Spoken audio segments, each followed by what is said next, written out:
He'd been called crazy, even institutionalized. But after decades of dedication, his inventions would prove them all wrong.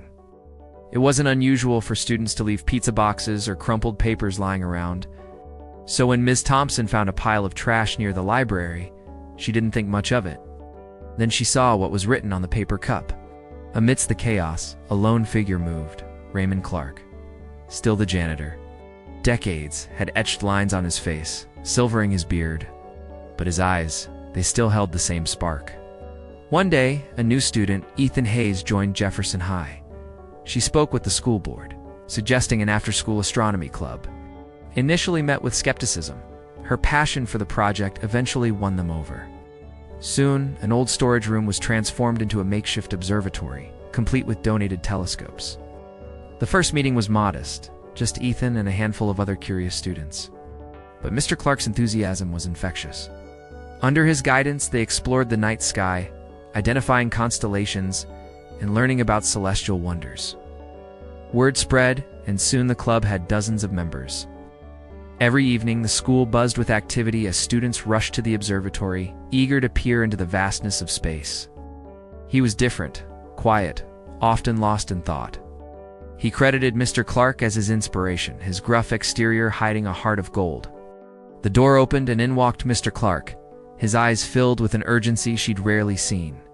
"Ma'am, we got a problem," he said, his voice grave. "One of the telescopes is not focusing properly. Ethan needs it for his big presentation tomorrow." Principal Thompson felt a pang of worry. She knew how important this presentation was for Ethan, who was applying to several prestigious universities. "Don't worry, Mr. Clark. I'll help," she said, rising from her seat. Together they rushed to the observatory, the hum of activity fading into the background as they focused on fixing the telescope. Hours flew by, and just as dawn broke, they managed to get it working again. Relief washed over them as they saw Ethan's surprised but grateful expression. Principal Thompson watched with pride, knowing she'd played a part in fostering this unlikely bond. Before leaving, he and Mr. Clark stood by the river, sharing a silent moment. Years of wisdom and experience lay within the man, wisdom that had shaped not just Ethan's future, but many a student who crossed his path. As the sun dipped below the horizon, casting long shadows on the river, Ethan knew he wouldn't trade these lessons for anything. Mr. Clark's influence had been a guiding light, showing him that even in the quietest corners of life, the brightest stars shine. Other students teased him for his worn clothes and battered books. They didn't understand him, but Principal Thompson did. She saw a kindred spirit, a young mind grappling with the world. She made a point to talk to Ethan, sensing a kindred spirit in him, a young mind grappling with the world. She made a point to talk to him, seeing in him a reflection of her own journey. "Why is the sky blue?" Miss Thompson frowned. Such a simple question, yet so profound. Curiosity piqued. She decided to eavesdrop from a distance. She heard Mr. Clark's raspy voice weave tales of galaxies and quasars. His words painted vivid pictures in the air, sparking a fire in Ethan's eyes. And then, bam, Mr. Clark exclaimed, mimicking an explosion. The supernova lit up the night sky, leaving behind a nebula of swirling colors. Ethan listened, rapt. As the sun dipped below the horizon, painting the sky in hues of orange and purple, Principal Thompson felt a surge of emotion. It was a moment of connection, of shared wonder, a reminder of the power of stories to unite people across generations. She realized then that Mr. Clark's influence on Ethan went beyond janitorial duties. He was a mentor, a guide, sharing his vast knowledge with anyone who cared to listen. She understood why kids might ask it, but to have the answer so carelessly tossed away seemed criminal. "Mr. Clark, Ethan," she began, her voice soft. They turned, surprised. "Miss Thompson." Ethan greeted her, a hint of shyness in his voice. "I didn't mean to intrude," she said, smiling. "I was just listening, and I couldn't help but be amazed. You've sparked a real interest in astronomy in him, haven't you?" Mr. Clark nodded, a hint of pride in his eyes. "He's a bright one. That boy just needs a little direction." Indeed, Principal Thompson agreed, glancing at Ethan, who blushed at the praise. And then she noticed something else. The same question scribbled repeatedly on a piece of paper, peeking out from under a desk. "How does a rainbow form? Why do leaves change color?" How what? "Causes the tides." Each question was paired with a neat, concise answer, neatly organized as if by the same hand. But who was behind it all? She asked her students. But they all shrugged, too afraid to admit they'd seen Mr. Clark reading by the library. So the mystery deepened. Hadn't seen him go inside, but the questions were too advanced for any of her students. Maybe it was some visiting scholar. But no, Mr. Clark had been with the school for 17 years. One day, she decided to follow him. After school, she trailed him through the empty halls. Where did he go? The staff room. No lights. The computer lab. All the machines were off. He jumped, startled. "Oh, Miss Thompson, didn't hear you come in? Say you found those questions and answers by any chance?" "Yes," she said softly. "I wanted to ask, do you write these?" No, he nodded, embarrassed. "I don't rightly know how it started. It came to me." He gestured vaguely to the river. "I've been poring over books for years now, trying to understand the world. For a while I thought I was going mad. But when the questions and answers started flowing, I realized I wasn't alone. There's a force, a current carrying us all along. Even when we think we're swimming against the tide, we're still part of the flow." She sat down beside him, feeling a deep connection with the river, with the man, with life itself. "So where are you going with all this, Mr. Clark?" he asked suddenly. She realized he was right. All they had was a shared love of learning, nothing more. And that wasn't enough to keep their unlikely friendship afloat. Their paths diverged, one chasing knowledge, the other chasing dreams. And as she turned to leave, she felt the pull of the river, the call of the wild unknown. And she knew that whatever path she chose, she'd never forget the time she spent by the river with the enigmatic janitor. Finally, she followed him outside.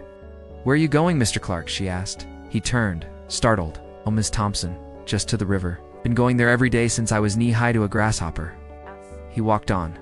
"Can I join you?" she asked impulsively. He stopped. "Suit yourself. Be there in a jiffy." He disappeared around a bend in the path. Curiosity burning, she hurried after him. When she finally spotted him, he was standing by the riverbank, lost in thought, staring at the flowing water. Beside him lay the source of the questions, his book open, undisturbed. He must have been there a while. "You asked me to come here?" she said softly. Years passed. Ms. Thompson rose through the ranks, becoming principal of Jefferson High. The school buzzed with activity. Students bustled through the halls, eager and loud. One day she found a peculiar sight, Ethan sitting by the riverbank. Deep in conversation with Mr. Clark, she approached them cautiously, careful not to disturb their reverie. Determined to nurture this interest, Principal Thompson decided to act. The years passed and the astronomy club flourished. Ethan, under Mr. Clark's mentorship, became a star pupil, winning awards for his astronomical photography. One evening, as the observatory hummed with activity, Principal Thompson found herself alone in her office. In the weeks that followed, Ethan's presentation went well, and he won a scholarship to his dream university. She noticed something odd tucked under his arm. A thick, worn book titled Quantum Physics and the Structure of Time. She blinked. "Interesting book for a janitor," he chuckled. "I read to keep my mind sharp." She couldn't believe it. According to his bio, Dr. Clark had been one of the leading researchers in quantum mechanics until 10 years ago when everything changed. He had lost his wife and daughter in a tragic car crash, and shortly after, he disappeared from public life. She knew she wouldn't find the answer in any book or article. She would have to ask him directly. He looked up at her, his eyes twinkling with amusement. "Sure, honey. What is it?" She took a deep breath. "Why do you work here?" His voice was low, but she could hear the sadness in it. The school's science competition was in jeopardy. Their coach had been taken to the hospital unexpectedly, and no one was available to replace him. She racked her brain trying to think of someone who could help, but it was no use. There was no one available. Just as she was about to give up hope, she remembered Dr. Clark. She had seen him talking to the students about science before. He seemed to have a passion for teaching, and he was brilliant, no doubt about it. But would he be willing to help? She wasn't sure. He had been very private since she had first approached him about his work there. They had worked so hard for this competition, and now it looked like it was all gone. Before nothing. It was a mess. "Don't worry, son," he was saying. Your grades don't define you. He helped the students prepare for the competition, teaching them everything they needed to know. Under his guidance, they improved dramatically. The day of the competition, they were well prepared and confident. They may not have won the competition, but they had done their best, and that was all that mattered. Everyone makes mistakes. It's what you learn from them that matters. Mr. Clark, she began hesitantly. I know this is a long shot, but would you be willing to coach our science team? He looked up at her, his eyes filled with surprise. Me, but I'm just a janitor. As for Ms. Thompson, she knew she had made the right decision in approaching him. She had seen the spark of brilliance in him from the very beginning. She was proud to have played a part in helping him rekindle his passion for teaching. I know you're not just a janitor, she said firmly. You're a brilliant scientist and teacher, and we need your help. He hesitated, then sighed. All right, I'll do it. Ms. Thompson smiled. Thank you, Mr. Clark. I knew I could count on you. The student's voice cracked with emotion. I just feel like I'm letting everyone down. My parents, my teachers, myself. Dr. Clark's voice was soft and understanding. Listen to me, son. You're not defined by your grades. You're defined by who you are as a person. Your character, your integrity, your kindness. These are the things that truly matter. The student was silent for a moment. I don't know what to do, Mr. Clark. Then do something that makes you happy. Find something that gives you joy. Something that makes you feel alive. That's where your passion lies. That's where you should focus your energy. The student's voice was shaky, but there was a new determination in it. Okay, Mr. Clark, I promise I won't let you down. She listened as the conversation continued, realizing that Dr. Clark was more than just a janitor. He was a mentor, a guide, a source of wisdom for those who knew him. He may have been down on his luck, but he was still making a difference in the world, one student at a time. The question hung in the air between them. She could see the flicker of pain that crossed his face, before it was replaced by a sad smile. Because it's quiet, he said softly. It's honest. And these kids, their laughter reminds me life still has meaning. She wanted to press him further, but she could see that he didn't want to talk about it. So she dropped the subject, though it still lingered in her mind. Why did he work here? Was he hiding from the world? Was he ashamed of his past? Or was there something else going on that she didn't understand? It took her a few days to summon up the courage to do it. She observed him from afar, watching how he interacted with the students, how he talked to the teachers, how he carried himself. And with each passing day, her admiration for him grew. He was a kind, gentle soul who took pride in his work, no matter how menial it may seem to others. He treated everyone with respect, regardless of their social status or intelligence. And he never complained, even when he was clearly unhappy. After all, he was a former world-renowned scientist, and she was just a high school student. What could she possibly say to him? But eventually she worked up the nerve and approached him while he was mopping the floor. No one knew where he went or what he was doing, until now. He was working as a janitor at Jefferson High School. Curiosity got the better of her. She had to know more. So she began searching through old news articles and academic papers written by Dr. Clark. She learned that he was brilliant, eccentric even, but also deeply passionate about his work. He had dedicated his life to understanding the mysteries of the universe, making groundbreaking discoveries along the way. Here was a man who seemed content to clean bathrooms and mop floors, yet he carried a book about advanced theoretical physics. Intrigued, she decided to Google him that evening.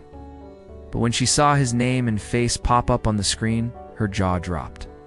Dr. Raymond Clark, former MIT professor, published physicist, former NASA employee.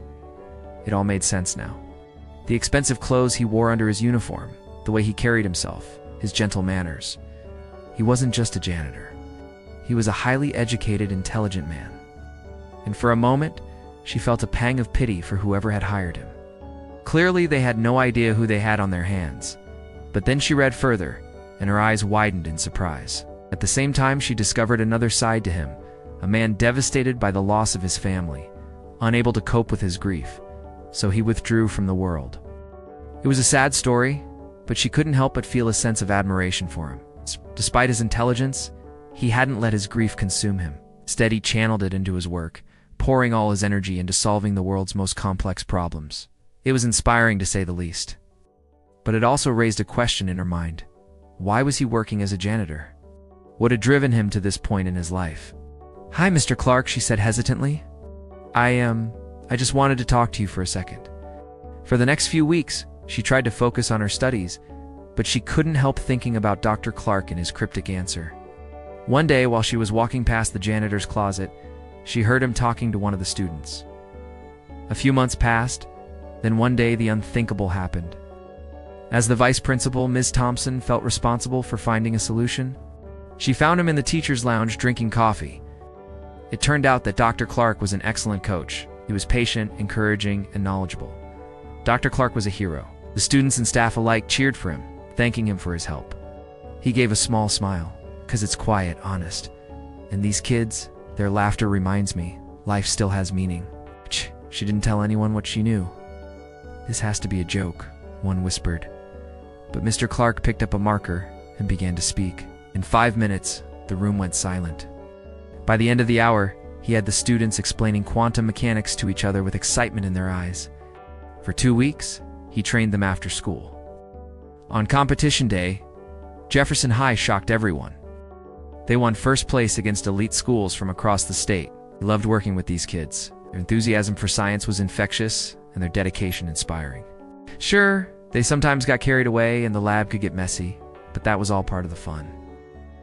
A few months passed, then came the state science competition. Jefferson High's team was in trouble. "Can I help you, ma'am?" he asked. "I need to talk to you about your relationship with these students," another added, their voice sharp. "You're not supposed to be in here." Clark felt a pang of sadness. He wanted to tell them that he missed them, that he wanted to be a part of their team, but the words wouldn't come out. Instead, he mumbled an apology and turned to leave.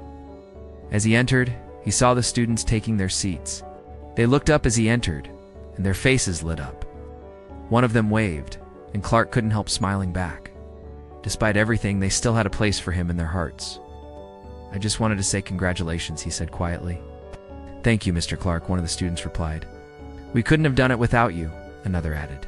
"You taught us so much and believed in us, even when we didn't believe in ourselves." That meant more to him than any trophy or plaque. In that moment, he knew that none of the plaques or trophies in the world could compare to this feeling. He might not have been on the stage with them, but he knew that he had played a part in their success, and that was all the recognition he needed. It was the recognition that mattered, the acknowledgement of a job well done. Clark frowned. "What do you mean? Why are you spending so much time with them?" Couldn't make out their words, but he didn't want to listen anyway.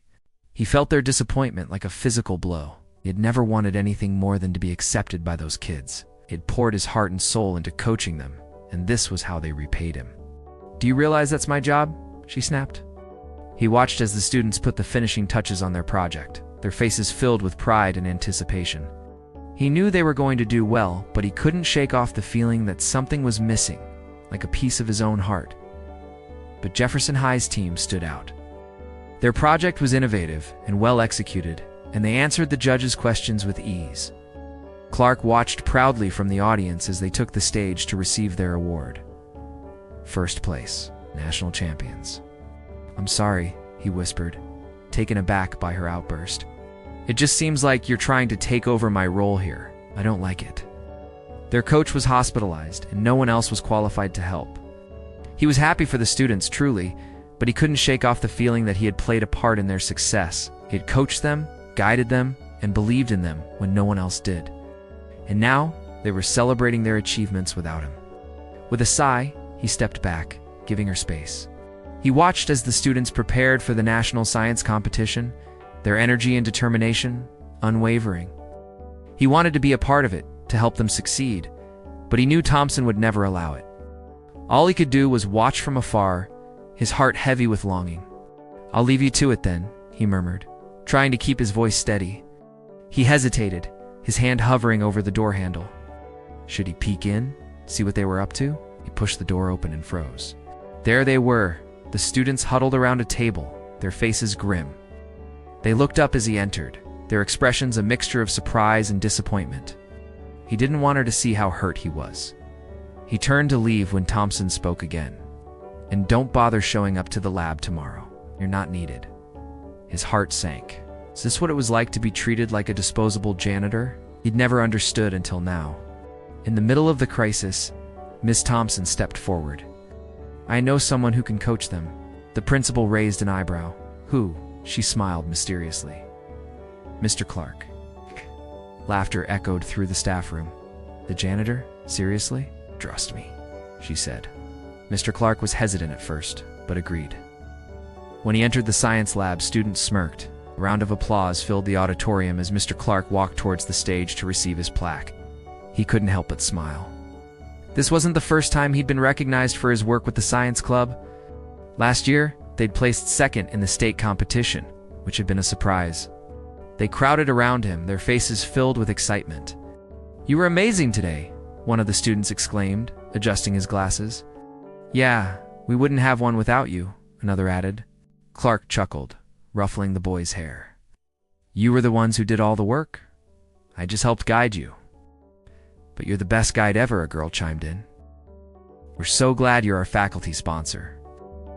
After all, Jefferson High wasn't known for its science program, but these kids had potential more than he'd initially thought. He made his way to the front of the stage where Principal Thompson stood waiting. "I'd like to thank our dedicated faculty sponsor," Principal Thompson began, her gaze fixed on the plaque in her hands. "Oh, right," she added, finally looking up at him.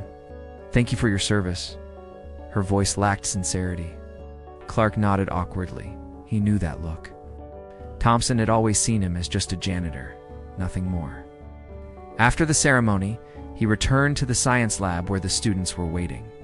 As the students continued to chatter, Clark leaned against the counter, a small smile playing on his lips. Suddenly, a shadow fell over him. He turned to see Principal Thompson standing there, her arms crossed. He wanted to argue, to explain that he was only trying to help, but he knew it was pointless. Thompson would never understand. Over the next few weeks, Clark found himself relegated to the sidelines. One afternoon, he found himself walking past the science lab. "Mr. Clark," one of the students said quietly. "What are you doing here?" As he walked away, he heard the students talking in hushed voices. Days turned into weeks, and the competition approached. Clark tried to stay away from the science lab, but he couldn't help sneaking in every once in a while. On the day of the competition, he found himself drawn to the auditorium where it was being held. The competition was fierce, with teams from all over the country showcasing their talents. As the crowd applauded, Clark felt a lump forming in his throat. Later that evening, as the school emptied out, he found the students gathered around the trophy in the science lab. Clark felt tears stinging his eyes. He had never felt so appreciated, so valued. As the students continued to chat, Clark leaned against the counter, a small smile playing on his lips.